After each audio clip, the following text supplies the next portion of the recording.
안녕하세요. 역사는 히스토리인 이야기죠. 역사를 이야기로 풀어보는 이교환의 하이스토리 시간입니다. 요즘 하늘을 보면 천고마비의 계절이다 라는 말이 절로 나오죠. 하늘이 높고 말이 살찌는 계절이다 라는 뜻이겠죠. 그런데 이 천고마비라는 성어는 원래는 족보에는 없는 말이라고 합니다. 중국 검색 엔진인 바이두에서 천고마비를 치면 한국 성어 혹은 일본 속담이라는 설명이 제일 먼저 나옵니다. 옛날 신문을 검색을 해보면 대한매일신보 1905년 9월 7일자에 처음 나오더라고요. 중국에서는 이 천고마비라는 말은 없지만 추마비 혹은 추고마비라는 표현이 있어서 전통적으로 가을이 되어서 말이 살찌면 반드시 변란이 일어난다 라는 경고의 의미로 쓰였습니다. 그 변란을 일으킨 원조는 바로 흉노라고 했습니다. 약간 이상하죠? 추마비 혹은 추고마비는 지금의 천고마비처럼 하늘이 높고 말이 살찌는 그런 청명한 가을을 가리키는 그런 낭만적이거나 혹은 서정적인 성어가 아니다라는 사실을 알 수가 있죠. 도리어 중국 역사에서 가장 공포스럽고 치욕적인 성어였다고 합니다. 한나라 출신으로 흉노족에 망명한 중학렬이라는 사람이 있습니다. 이 중학렬이 한나라 사신을 겁박한 내용이 사기 흉노열전에 나옵니다. 중학렬이 이렇게 얘기를 합니다. 너희 한나라는 조공이나 제때 바쳐라. 그렇지 않으면 우리 흉노는 곡식이 익는 가을을 기다렸다가 기마병을 출동시켜서 농작물을 확 짓밟아 놓을 것이다 라고 위협했다는 거거든요. 흉노족은 유목민족이었죠. 그들은 봄, 여름에 유목생활로 말을 살찌운 뒤에 추수철인 가을에 국경을 넘어서 한나라의 농작물을 약탈했습니다. 이 때문에 중국인들에게는 가을이 다가오는 게 공포 그 자체였던 거죠. 그래서 예부터 가을을 방어한다는 뜻의 방추라는 성어는 흉노족 같은 북방 민족의 침략을 막는다라는 의미로 쓰였습니다. 이상하죠? 천하의 중심이라는 중국이 왜 추마비니 방추니 하면서 가을만 되면 공포에 떨었을까요? 중학렬이 한나라를 겁박한 것은 사실 세 발에 피었습니다. 기원전 195년 한 고조 유방이 죽은 뒤에 부인인 여태후가 어린 아들 효혜제를 대신해서 황제 노릇을 했는데요. 그런데 그 무렵 흉노의 묵돌선우가 여태후에게 망측한 편지를 보냅니다. 이런 내용입니다. 당신도 나도 홀로 되었고 둘 다 즐거운 일도 없고 있는 걸로 없는 것을 바꿔보심이 어떠냐 라는 내용이었거든요. 한마디로 말하면 이런 내용이죠. 당신은 과부, 나는 호랩이니까 함께 만나 즐겨보자 라는 성희롱 편지였습니다. 여태후는 묵돌이 나에게 모욕감을 주었어 라고 부들부들 떨면서 지금으로 치면 국가안전보장회의 즉 NSC를 엽니다. 몇몇 장수들은 본때를 보여주자고 벼릅니다. 그러나 흉노와의 전쟁은 절대 안 된다라는 조정 여론이 득세를 하는데요. 이런 여론입니다. 진나라가 누구 때문에 망했습니까? 흉노 때문입니다. 그리고 고조 유방께서도 평생의 치를 당했는데 어떻게 흉노를 정벌한다는 말입니까? 라는 내용이었습니다. 결국 여태어는 이런 조정 공론의 의견을 듣고 흉노 정벌의 꿈을 접었습니다. 사실 그럴 수밖에 없었는데요. 당대 흉노는 한나라를 능가하는 대국이었기 때문입니다. 그렇다면 진나라가 흉노 때문에 망했고 한고조가 대군을 동원하고도 평생의 치욕을 당했다라는 말은 무엇일까요? 흉노는 기원전 7세기부터 스키타이의 기마전법을 배우면서 강성해집니다. 중원의 진조연나라는 변방에 장성을 쌓아서 흉노의 침입을 막으려 했지만 역부족이었죠. 진시황이 육국을 통일했지만 그것이 기원전 221년입니다. 그러나 흉노는 두고두고 골칫거리였습니다. 시황제는 대대적인 흉노 정벌에 나서고 만리장성 수축과 변방 수비에 수십만 명을 동원합니다. 그러나 민심이 시황제를 떠났고 반란이 일어납니다. 진나라는 천하통일 15년 만에 망하고 맙니다. 진나라가 흉노 정벌에 힘쓰는 바람에 나라가 망했다라는 말이 나올 법합니다. 그렇다면 평생의 치란 무엇이었을까요? 흉노의 영웅인 묵돌선우는 항우를 누르고 막 건국한 한나라를 압박합니다. 그러자 한고조 유방이 32만 명을 동원해서 친정에 나섭니다. 그것이 기원전 200년입니다. 이 묵돌은 평성이라는 곳으로 한나라군을 유인한 뒤에 일주일간이나 포위합니다. 한나라군은 절망 상태에 빠집니다. 그러나 한나라는 절체절명의 순간에 묵돌선우의 부인인 연지에게 밀사를 보내 두둑한 뇌물과 함께 이렇게 속삭입니다.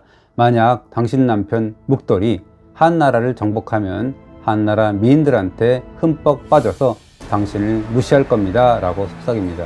그 말에 위기감을 느낀 묵돌의 부인 연지는 이만큼 괴롭혔으면 됐다 라고 남편 묵돌을 설득합니다. 마음이 약해진 묵돌은 포위망의 일부를 풀었고 한 고조는 천신만고 끝에 목숨을 보존할 수 있었습니다. 이것이 바로 중국 역사에서 평생의 치욕이다, 평생의 치다 하는 겁니다. 그런데 더 엄청난 치욕이 기다리고 있었습니다. 흉노의 공세에 속수무책이던 한나라는 불평등 조약을 맺게 됩니다. 이런 내용입니다. 한나라 공주를 선우의 부인, 즉 연지로 보내고 해마다 무명과 비단, 술과 쌀 등을 바치며 형제의 맹약을 맺어 화친한다 라는 겁니다. 한나라가 오랑캐인 흉노왕에게 공주와 조공을 바치는 것도 모자라 형제 연, 아니 사실상 동생이 되기로 약속을 한 겁니다. 다만 자존심에 상처를 입은 한나라는 차마 공주를 오랑캐에 보낼 수가 없어서 종실 여인을 공주라고 속여서 보냈는데요. 그래도 자존심이 꿈틀거렸는지 언젠가 한나라 사신이 흉노족의 풍습을 오랑캐라고 비아냥된 적이 있었는데요. 이렇게 얘기를 하죠. 흉노족은 노인을 천대하고 아비와 아들이 같은 천막에서 잔다죠. 그리고 형이 죽으면 동생이 그 형수를 차지한다면서요. 그런 무례가 어디 있습니까? 라고 이제 얘기를 했다는 거죠. 그러자 한나라 출신 망명객인 중앙열이 한나라 사신을 깔아뭉개죠. 그 돼지도 않는 소리 하지 마라. 흉노는 전투로 나라를 보존하는 나라이기 때문에 이 건장한 젊은이를 우대하는 거다. 형이 죽으면 동생이 형수를 아내로 맞이하는 것은 대가 끊어짐을 두려워하기 때문이다 라고 얘기를 합니다. 중앙열은 중국은 거칠애가 심할 뿐 충성이나 믿음 없이 예의를 강조한다라면서 한나라는 잔말 말고 조공이나 제때 바쳐라. 그렇지 않으면 가을철에 기마병을 동원해서 싹 쓸어버린다 라고 겁박해 버린 겁니다. 이후 흉노는 누랑과 오손, 호계 등에서 26개 인접국까지 모조리 병합하면서 더욱 기세를 떨쳤습니다. 한나라는 이미 흉노의 적수가 아니었습니다. 한나라가 흉노에 보내는 국서는 일척일천의 목간을 사용했지만 흉노는 일척이천의 목간을 썼고요. 도장과 봉투도 더 크게 했습니다. 그러나 흉노의 기세는 한나라 무제의 대대적인 반격과 천재지변 그리고 내분 등으로 꺾이고 맙니다. 이 기원전 115년에서 73년 사이에 흉노는 고비사막 북쪽으로 후퇴합니다. 흉노인들은 요충지인 기련산과 연지산을 잃은 슬픔을 이렇게 노래합니다. 우린 기련산을 잃었네. 이제 가축을 먹일 수가 없네. 우린 연지산을 잃었네. 여인네들의 얼굴을 화장할 수가 없네 라고 읊었다 그럽니다. 일각에서는 흉노를 기원 후 4에서 5세기 사이에 동유럽을 석권하고 로마 제국의 쇠망에 영향을 끼친 훈족과 결부시키고 있습니다. 이것이 게르만 민족의 대이동을 야기시켰고 로마 제국을 뒤흔들었죠. 볼가강과 판노니아 평원에서 발견되는 흉노식 유물이 증거 자료로 거론됩니다. 특히 조리용 기구인 동복, 즉 고리로 만든 솥은 대표적인 흉노식 유물이거든요. 그런 흉노족이 우리 역사와 무관하지 않다는 사실 혹시 알고 계시나요? 지난 1954년에 중국 섬서성 서안의 곽자탄 마을에서 비석 하나가 발굴이 되었는데요. 864년에 32살로 사망한 당나라 거주 신라인인 대당고 김씨 부인 묘지명이었습니다. 이렇게 새겨져 있었습니다. 김일제가 흉노의 조정에 몸담고 있다가 한나라에 투항해서 투정 후에 관작을 받았다. 이후 김일제의 후손이 한나라가 어지러울 때 멀리 요동에 숨어 살게 됐다 라는 내용입니다. 제당 신라인 즉 김씨의 선조가 흉노족 즉 김일제라는 이야기가 아닙니까? 그런데 이것은 뜬금없는 이야기가 아닙니다. 신라 문무왕의 깨진 비문에도 문무왕의 선조는 15대조가 성한왕인데 투후 제천지윤이 7대를 전하여 라는 내용에서 출발합니다. 여기에 등장하는 투후 제천지윤은 바로 한서 열전에 나오는 김일제를 가리킵니다. 제당 신라인의 묘지명에도 나오는 그런 김일제가 바로 흉노, 휴도왕의 태자였거든요. 이 김일제는 한무제 때 한나라에 투항한 인물인데요. 그때가 기원전 102년입니다. 문망릉비와 제당 김씨 부인 묘비문을 비교해서 살펴봅시다. 문망릉비의 투우는 제당 김씨 부인 묘의 투정후와 연결된다라는 사실을 알 수가 있는 거죠. 그렇다면 문무왕의 신라 경주 김씨와 제당 김씨 부인의 조상은 흉노족이라는 소리일까요? 물론 알 수 없는 일입니다. 다만 신라가 단일 종족으로만 구성되어 있지 않다라는 사실은 분명합니다.